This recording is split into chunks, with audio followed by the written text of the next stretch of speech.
The gunshot echoed across the Montana territory like a haunting promise, sending Joshua Bennet's heart racing as he knelt in the tall prairie grass, his eyes fixed on the blood-stained letter clutched in his trembling hands. It was 1878, and the world he'd carefully built over the past 5 years had just shattered with 12 hastily scribbled words. Outlaws heading north, Emma in danger. Return to Whiteridge immediately, God be with you. Joshua crumpled the paper in his fist and mounted his chestnut stallion, Copper, who seemed to sense the urgency. The horse had carried him through countless miles of untamed wilderness, across scorching deserts and freezing mountain passes. Now they faced their most important journey, the desperate race home to save the woman he loved. "We've got to make it, boy," Joshua whispered, leaning forward in the saddle as they thundered across the open plain. "Emma needs us." 5 years earlier, Joshua had arrived in Whiteridge with nothing but his horse, his father's old revolver, and a determination to leave his troubled past behind. The small frontier town nestled in the shadow of the Rocky Mountains had offered him something he'd never expected to find: peace. And then he'd met Emma Wilson, the schoolteacher with fiery red hair and eyes that reminded him of summer storms. The journey back to Whiteridge would take at least 4 days at a brutal pace. Joshua pushed Copper harder than he ever had before, stopping only when absolutely necessary. At night, he'd collapse beside his faithful companion, one hand on his revolver, the other absently stroking Copper's mane as he stared up at the vast, indifferent stars. "She'll be waiting," he assured himself, though the words rang hollow in the vastness of the Montana night. "She has to be."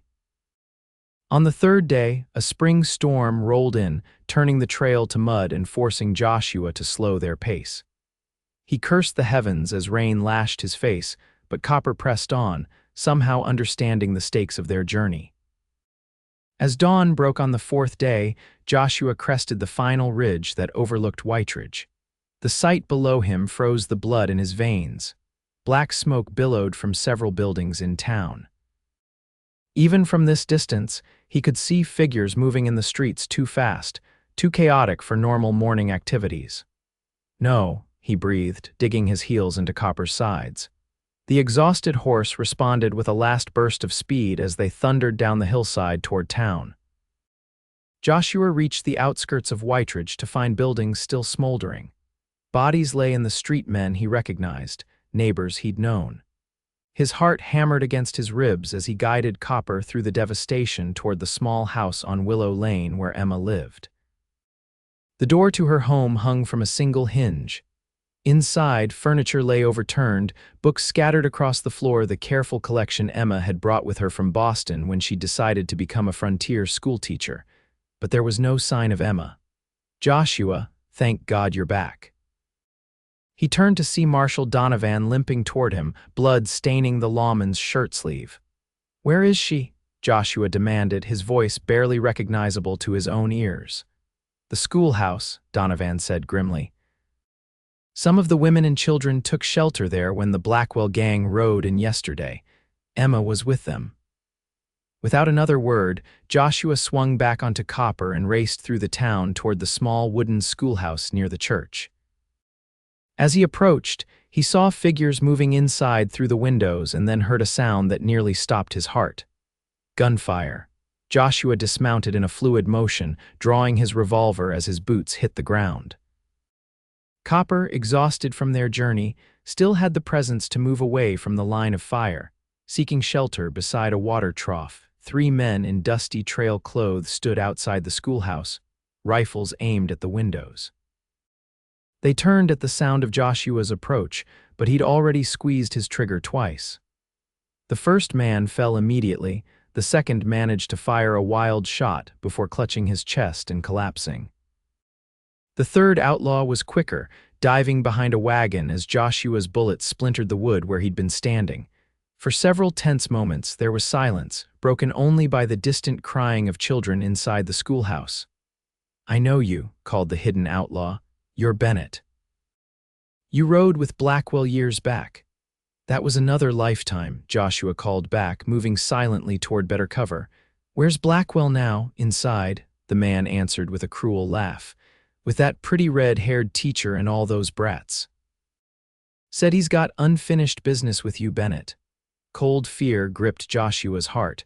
Robert Blackwell had indeed been part of his past, the worst part, the part he'd been running from for 5 years, the part he'd never told Emma about. "Let them go, and I'll give you what you want," Joshua called. "Too late for bargains," came the reply, followed by a flurry of bullets that forced Joshua to press himself against the side of the building. Taking a deep breath, Joshua pivoted around the corner and fired 3 rapid shots. A cry of pain told him at least one had found its mark. He used the moment to dash toward the schoolhouse, diving through an open window. Inside, he found himself in Emma's classroom. The neat rows of desks had been pushed against the walls to make space for the dozen or so women and children huddled at the back of the room. And there, standing before them like a shield, was Emma Wilson, her red hair falling loose around her shoulders, her dress torn and dirty, but her eyes blazing with defiance as she faced Robert Blackwell. Blackwell turned at Joshua's entrance, a slow smile spreading across his weathered face. "There he is," he said, tipping his hat mockingly. "The prodigal son returns." "Let them go, Robert," Joshua said quietly, his revolver aimed steadily at his former friend's heart. "This is between you and me." "Joshua," Emma whispered, her voice steady despite the fear evident in her eyes. "What is he talking about?" Blackwell laughed. "You mean you didn't tell your pretty schoolteacher about your past, about the jobs we pulled, the men we killed?" "That was a long time ago," Joshua said, his eyes never leaving Blackwell. "I paid my debt. Not to me, you didn't." Blackwell's hand moved to the gun at his hip. "Not after you left me to rot in that Wyoming prison." Joshua saw the decision in Blackwell's eyes a split second before he drew. Both men fired simultaneously. Joshua felt the burn of a bullet grazing his side, but he remained standing. Blackwell wasn't so fortunate. The outlaw staggered backward, blood blooming across his chest, surprise etched on his features. "Should've. Stayed gone," Blackwell gasped before crumpling to the floor. For a long moment, the schoolhouse was silent. Then Emma moved forward, tentatively reaching for Joshua. "You're hurt," she said, her fingers gently touching the wound at his side. "It's nothing," he replied, unable to meet her eyes. "Are you all right? Did they harm you?" "No," she said. "But Joshua, what did he mean about your past?" Before he could answer, the schoolhouse door burst open, and Marshal Donovan entered with several armed townsmen. The next few hours passed in a blur as the wounded were tended to, the dead were removed, and the surviving members of the Blackwell gang were locked in the town jail. Joshua refused medical attention until he knew Emma and the others were safe. When he finally allowed the town doctor to examine his wound, Emma sat beside him, her face pale but determined. "You need to tell me everything," she said quietly. "No more secrets." And so, as the doctor stitched his side, Joshua told her the truth about the angry young man he'd been after his parents were killed by raiders, about falling in with Blackwell's gang, about the robberies and the violence. And finally, about the day he'd decided he couldn't live that way anymore, when he'd turned Blackwell into the authorities and testified against him. "I wanted to tell you," he finished, his voice hoarse, "but I was afraid you'd look at me the way you're looking at me now, like I'm a stranger." Emma was silent for a long moment, her fingers twisting in her lap. 5 years, she said finally.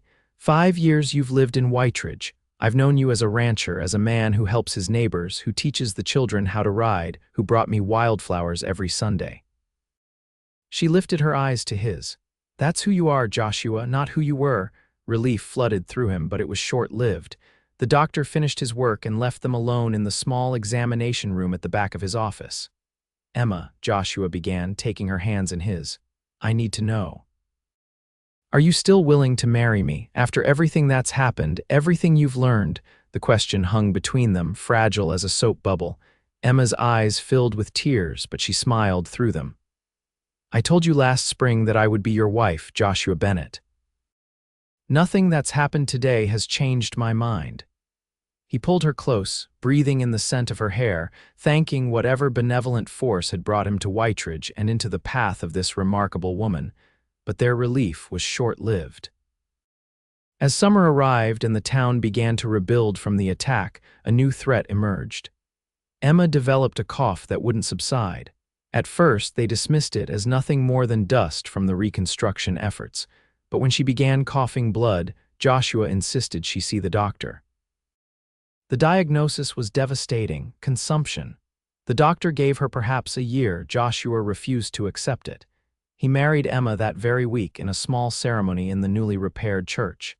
Then he began searching desperately for a cure, writing to doctors in Denver, San Francisco, even back east. Some suggested mountain air, others recommended sea voyages or exotic treatments. Joshua would have tried them all, but Emma refused. "I don't want to spend my last months traveling to see doctors who can't help me," she told him one evening as they sat on the porch of their small ranch house. "I want to live, Joshua, really live for whatever time I have left." And so they did. Despite her increasing weakness, Emma insisted on continuing to teach at the schoolhouse 3 days a week. On the days she felt strong enough, they would ride together across the ranch Joshua had built, sometimes stopping by the small stream that cut through their property to picnic, or simply sit together in companionable silence. One afternoon in late autumn, as golden leaves drifted around them, Emma turned to Joshua with a wistful smile. "Do you know what I regret most?" she asked. "Tell me," he said, stroking her hair, which had lost some of its vibrant color as her illness progressed. "That we'll never grow old together," she replied. "That I'll never see this place in 20 years with children running around, perhaps grandchildren one day." Joshua felt his throat tighten. "Don't talk like that," he said. "You're going to beat this. We're going to have those years." But they both knew it was a comforting fiction. By winter, Emma was confined to their bed most days, her once robust frame now thin and fragile. Joshua hired a woman from town to help care for her while he tended to the ranch, but he spent every moment he could at Emma's side. On Christmas Eve, during a rare moment of strength, Emma made a request that puzzled Joshua. "I want you to plant roses," she said, her voice barely above a whisper. "Roses," he repeated, uncertain he'd heard correctly. She nodded. "In the spring, after I'm gone." She squeezed his hand weakly. "Promise me, Joshua, I want roses growing where I'm buried, red ones like the ones that grew outside my window in Boston." "Emma, please," he began, but she pressed a finger to his lips. "Promise me," she insisted. "I need to know that something beautiful will grow from this ending." Unable to deny her, Joshua promised, but privately he still refused to accept the inevitable. Winter was harsh that year. Snow piled high around their small ranch house and temperatures plummeted to bitter lows. Emma's condition deteriorated rapidly. By February, she could no longer leave her bed, and the local doctor visited almost daily, though there was little he could do beyond easing her pain. Through it all, Copper stood as a silent sentinel. The faithful horse seemed to understand the gravity of the situation, often standing near the bedroom window, as if keeping watch. Emma had always had a special relationship with the chestnut stallion, who would gently nuzzle her hands whenever she approached him. Now, separated by a wall and her illness, he seemed to maintain his vigil nonetheless. On the first day of March, as a late winter storm howled outside, Emma Wilson Bennet took her last breath, her hand clasped tightly in Joshua's. She was 26 years old. The town of Whiteridge mourned collectively. Emma had touched many lives during her years as the town's schoolteacher, and the church overflowed during her funeral service. Joshua sat in the front pew, numb with grief, barely registering the condolences offered by neighbors and friends. As promised, he buried Emma on their property, on a gentle slope overlooking the stream where they had spent so many happy hours together. He marked the grave with a simple wooden cross, carved by his own hands, and promised her once more that he would plant roses when spring arrived. The days following Emma's death passed in a fog of grief and whiskey. Joshua neglected the ranch, ignored visitors, and spent hours sitting beside Emma's grave, talking to her as if she could still hear him. Only Copper received any real care, as Joshua could not bring himself to neglect the horse that had been such an important part of their lives together. One morning in late April, Joshua woke to find Copper missing from the corral. Panicked, he searched the property, finally spotting the chestnut stallion standing near Emma's grave. As Joshua approached, he realized something was wrong. Copper stood unnaturally still, his head hanging low. "What is it, boy?" Joshua called, hurrying up the slope. Copper turned toward him, and Joshua saw the pain in the horse's eyes. The stallion took a few stumbling steps toward his master, then collapsed heavily to the ground. "No," Joshua whispered, falling to his knees beside his faithful companion. "Not you too."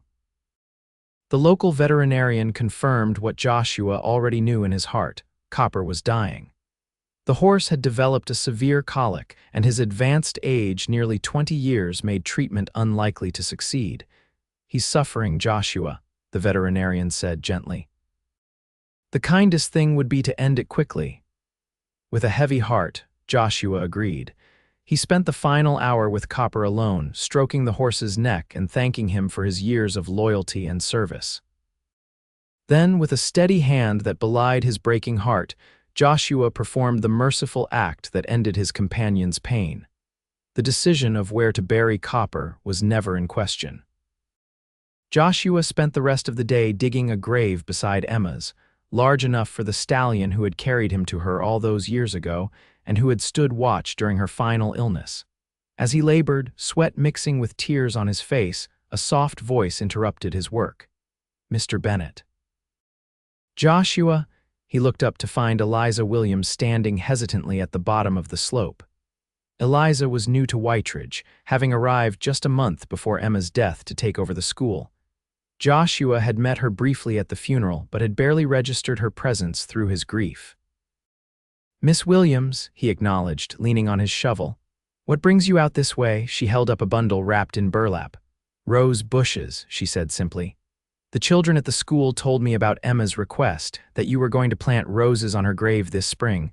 I thought you might need some help." Joshua stared at her, momentarily speechless. He hadn't told anyone about Emma's final request, but he supposed she might have mentioned it to her students before she became too ill to teach. "That's very kind of you," he said finally. "But as you can see, I'm in the middle of something else right now." Eliza's eyes moved to the half-dug grave, then to Copper's still form nearby. Understanding dawned in her expression. "Your horse," she said softly. "I'm so sorry." Joshua nodded, not trusting himself to speak. "I can wait," she offered, settling on a nearby rock. "Or I can help you with this first, and then we can plant the roses together." He wanted to refuse, to send her away, to be alone in his grief as he had been for the past months, but something in her quiet offer of assistance touched him. Without a word, he handed her a second shovel that leaned against a tree. They worked in silence, digging the grave deep enough to properly bury the large horse. When it was done, Joshua gently guided Copper's body into the resting place with ropes and levers. Together, they filled in the grave, the only sounds their breathing and the soft thud of earth on earth.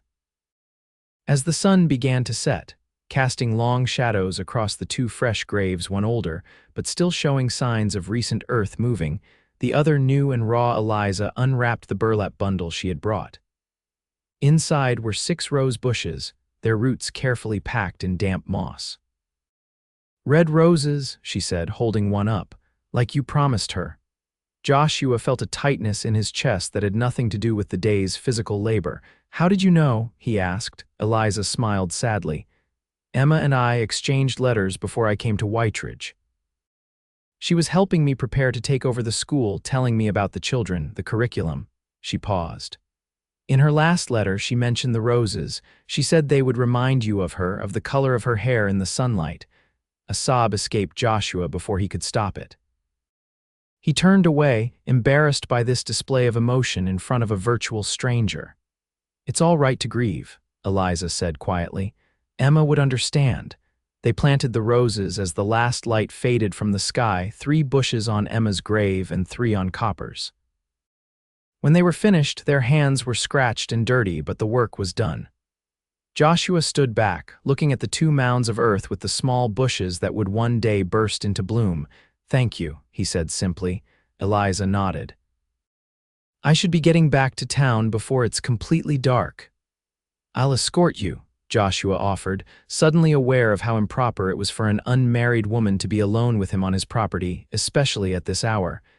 That won't be necessary, she assured him. I have my wagon and the moon is nearly full. But Joshua insisted, saddling one of his other horses to accompany her back to town. As they rode, he found himself telling her about Emma, not just her illness and death, but her life. Her love of teaching, her strange ability to calm even the most skittish horse, her habit of reading Shakespeare aloud on summer evenings. She sounds remarkable, Eliza said when he finally fell silent. I wish I could have known her better. She was, Joshua agreed. Then, feeling he had talked enough about himself, he asked, What brought you to Whiteridge, Miss Williams? It's not exactly the kind of place most Eastern women choose to relocate. In the moonlight, he could see her smile. I suppose I wanted an adventure, she admitted. And there weren't many opportunities for a spinster schoolteacher in Philadelphia. Spinster, Joshua repeated, surprised. Eliza couldn't be more than 25 or 26, Emma's age. Surely that's not how you see yourself. She laughed, a light sound that somehow didn't seem out of place despite the somber day.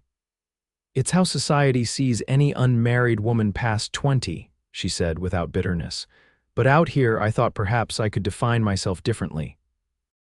They reached the edge of town, where Eliza had a small apartment above the general store. Joshua helped her down from her wagon, suddenly awkward. Miss Williams, he began. Eliza, I want to thank you again for your help today. It was unexpected but very much appreciated. You're welcome, Joshua, she replied. And if you ever need help tending those roses, I'd be happy to assist. With that, she disappeared into the building, leaving Joshua to ride back to his ranch alone, his thoughts a confused jumble of grief for what he had lost and unexpected gratitude for the kindness shown to him that day. Spring gave way to summer, and the rose bushes began to establish themselves, sending out new shoots and leaves. Joshua visited the graves daily, carefully watering the plants and removing any weeds that dared to encroach on the sacred ground. Sometimes he would sit between the two graves and talk, telling Emma and Copper about his day, about the ranch, about the changing seasons. Eliza visited occasionally, always bringing something useful: gardening tools, fertilizer for the roses, once even a small bench that she placed near the graves so Joshua would have somewhere comfortable to sit during his visits. Each time she would help him tend the roses, then they would sit together on the bench, sometimes talking, sometimes simply enjoying the peaceful setting. As summer progressed, the first rosebuds appeared. Joshua felt a surge of emotion when he noticed them: tiny, tightly furled promises of beauty to come. He immediately rode into town to find Eliza, wanting to share the news with the only person who would understand its significance. He found her at the schoolhouse where she was preparing for the fall term. When he told her about the rosebuds, her face lit up with genuine pleasure. We should celebrate, she said impulsively. The roses blooming is like a message from Emma, a reminder that life continues. Joshua hesitated. He hadn't celebrated anything since Emma's death, had barely participated in normal social activities. But Eliza's enthusiasm was infectious, and he found himself agreeing to her suggestion of a picnic near the graves, where they could watch the sunset and perhaps see the first rose open. That evening, as they sat on a blanket spread between the two graves, sharing a simple meal of bread, cheese, and fresh fruit from Eliza's garden, Joshua realized it was the first time he had felt anything approaching contentment since losing Emma and Copper. It's strange, he said, watching the sunset paint the western sky in shades of orange and pink. I feel guilty for enjoying this moment when they can't. Eliza considered his words thoughtfully. I don't think Emma would want you to feel guilty, she said finally. From everything you've told me about her, she seems like someone who embraced life fully, even knowing it would be cut short. Joshua nodded slowly. She did. Even at the end, when she was in so much pain, she still found joy in small things: a bird outside the window, a letter from one of her former students, the sound of Copper's hooves on the path when I came home. Perhaps the best way to honor her memory is to do the same, Eliza suggested gently. To find joy in living, even through grief. The first rose bloomed fully the next morning, a deep, velvety crimson flower that seemed to capture the essence of Emma's vibrant spirit. Over the following weeks, more blooms appeared on both graves, creating a carpet of color that transformed the once stark burial sites into a garden of remembrance. As summer faded into autumn, Joshua found himself looking forward to Eliza's visits. They fell into a comfortable routine. She would come to the ranch once or twice a week, they would tend the roses together, and then they would sit and talk. She told him about her students, about growing up in Philadelphia as the daughter of a professor, about her dreams of someday writing a book about her experiences in the West. In turn, Joshua shared more about his past, not just the years with Emma, but his earlier life as well. He told her about his childhood on a farm in Missouri, about losing his parents to raiders during the war, about the dark years with Blackwell's gang. He even told her about his time in prison, where he had served 3 years for his crimes before testifying against his former associates in exchange for early release. "That's how I ended up in Whiteridge," he explained one crisp October afternoon as they cleared fallen leaves from around the rose bushes, which were preparing for winter dormancy. "I needed a fresh start, somewhere no one knew me or my past." "And you found Emma," Eliza said. Joshua nodded. "She saved me in more ways than she ever knew." "She must have been very special to see beyond your past to the man you could become," Eliza observed. "She was," Joshua agreed. Then, after a moment's hesitation, he added, "You remind me of her sometimes not in appearance, but in spirit. The way you see the good in people, the way you're not afraid to speak your mind." Eliza blushed slightly at the comparison. "I'll take that as a high compliment," she said. As winter approached, the roses went dormant, their bare branches stark against the first snowfall. Joshua worried about the plants surviving the harsh Montana winter, but Eliza assured him they were hardy varieties, chosen specifically for the climate. "They'll sleep through the winter," she explained, "and come back stronger in the spring." The winter months brought their own challenges. Heavy snows made travel between the ranch and town difficult, limiting Eliza's visits. Joshua found himself missing her company more than he had expected. When a particularly violent blizzard struck in January, he rode into town as soon as the worst had passed, concerned about her welfare. He found her apartment cold and her pantry nearly empty. The storekeeper downstairs explained that the delivery wagons hadn't made it through from the nearest large town in over 2 weeks due to the snow. "You can't stay here," Joshua insisted after assessing the situation. "You'll freeze or starve." "I'm perfectly capable of taking care of myself," Eliza protested, though her pale face and the way she huddled in her coat belied her words. "I don't doubt that," he replied, "but there's no sense in suffering needlessly when I have a warm house and plenty of supplies." It's what Emma would do if she were here, offer shelter to a friend in need. The mention of Emma seemed to sway her. Reluctantly, Eliza packed a small bag with essential belongings and allowed Joshua to take her back to the ranch, where the sturdy house, built to withstand Montana winters, offered protection from the elements. Joshua insisted Eliza take the main bedroom while he slept in the small guest room, careful to maintain propriety despite the unusual circumstances. They settled into a comfortable domestic routine. Joshua handled the outdoor chores and care of the livestock, while Eliza kept the house warm and prepared meals from the well-stocked pantry. In the evenings, they would sit by the fire, reading or talking or simply enjoying the companionable silence. Sometimes, Joshua would play his harmonica, a skill he had developed during his prison years, and Eliza would hum along or even sing quietly if she knew the tune. One such evening, as they sat before the crackling fire while a storm raged outside, Joshua found himself watching Eliza as she mended one of his shirts. Her dark hair was pulled back in a simple braid, and her face, illuminated by the firelight, wore an expression of peaceful concentration. A sudden realization struck him with the force of a physical blow. He was falling in love with her. The thought was so unexpected, so contrary to everything he had believed about himself since Emma's death, that he abruptly stood and walked to the window, needing space to process this revelation.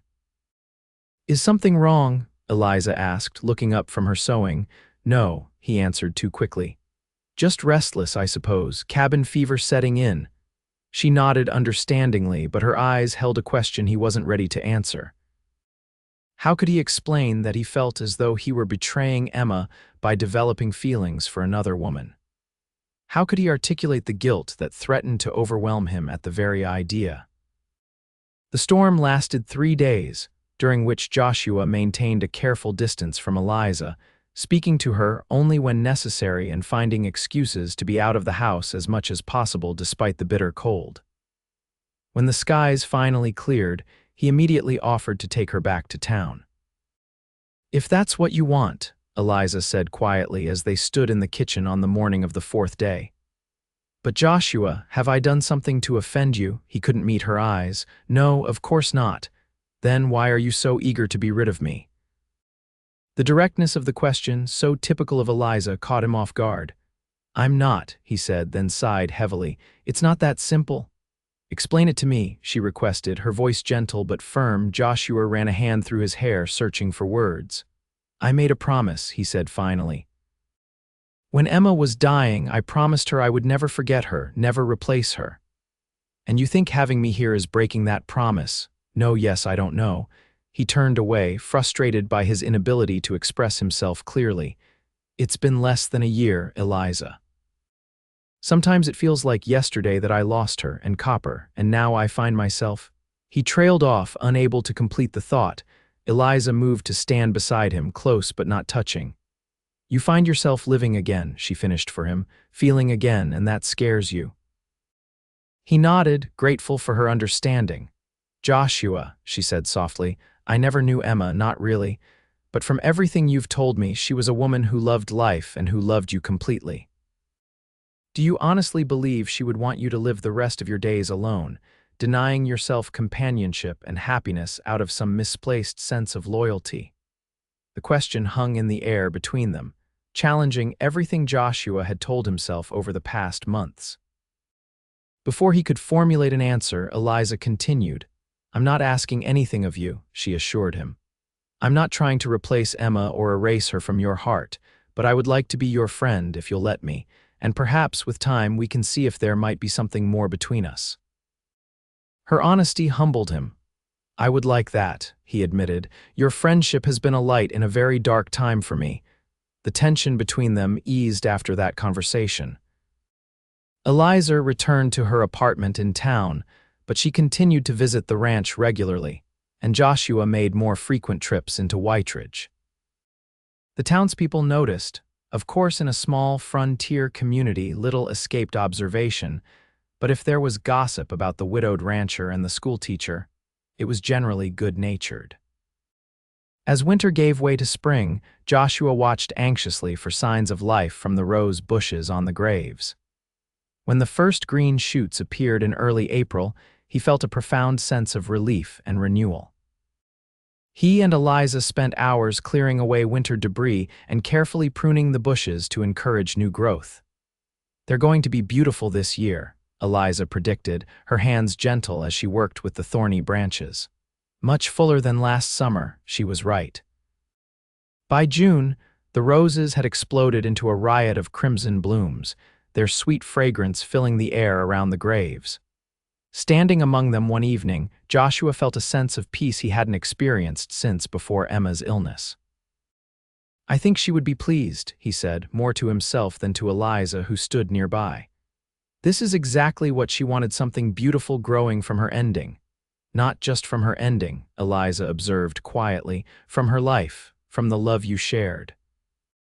Joshua looked at her, really looked at her, seeing the wisdom in her eyes, the compassion in her face. In that moment, he made a decision.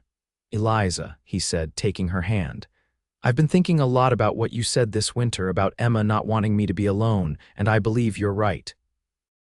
She had such a generous heart she would want me to find happiness again." Eliza squeezed his hand encouragingly but remained silent, allowing him to continue.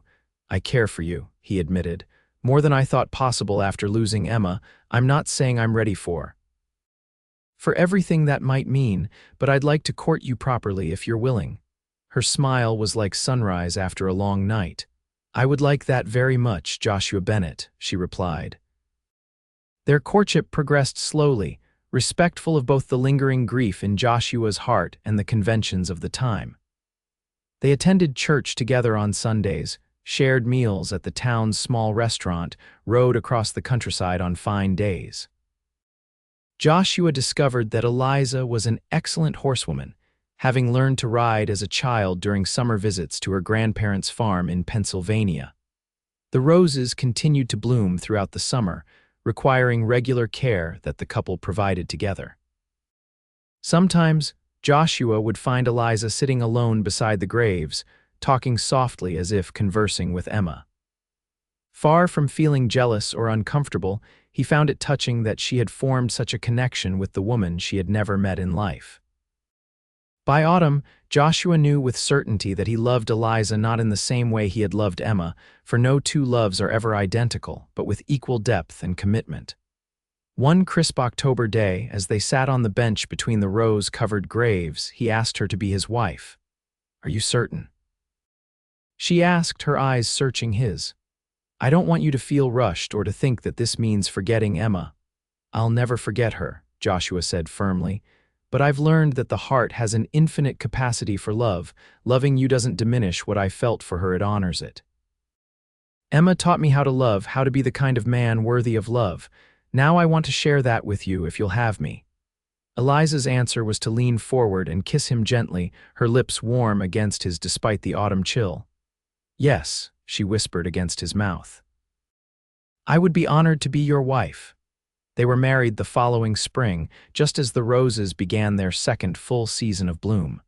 The ceremony was held outdoors, near the graves, with the entire town in attendance. Many commented on the unusual choice of venue, but those who knew Joshua and Eliza best understood the significance.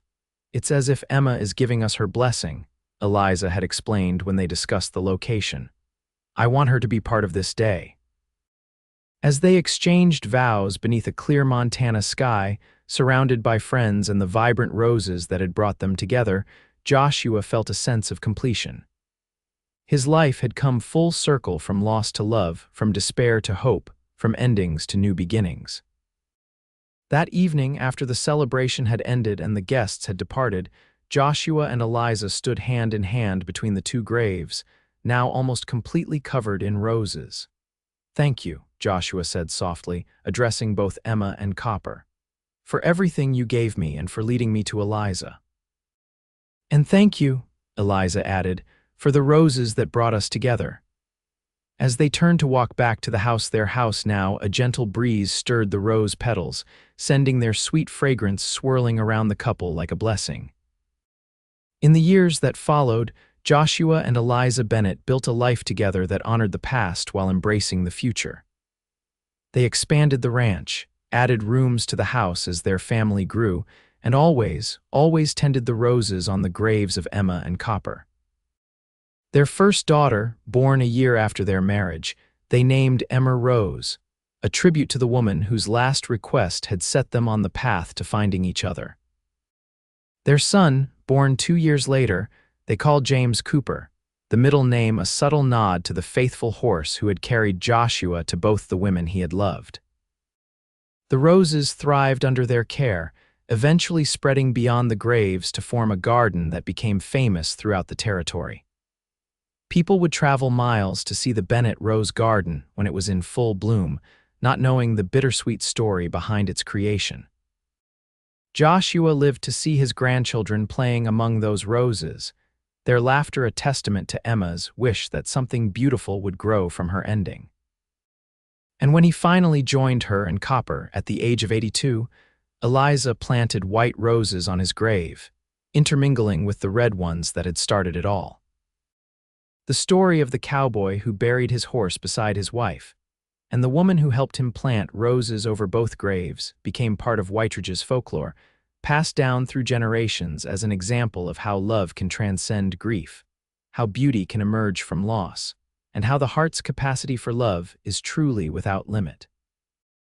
And the roses, tended by Eliza until her own passing many years later, and then by their children and grandchildren, continued to bloom season after season, a living monument to three souls who had found each other on the Montana frontier, and to the enduring power of love in all its forms.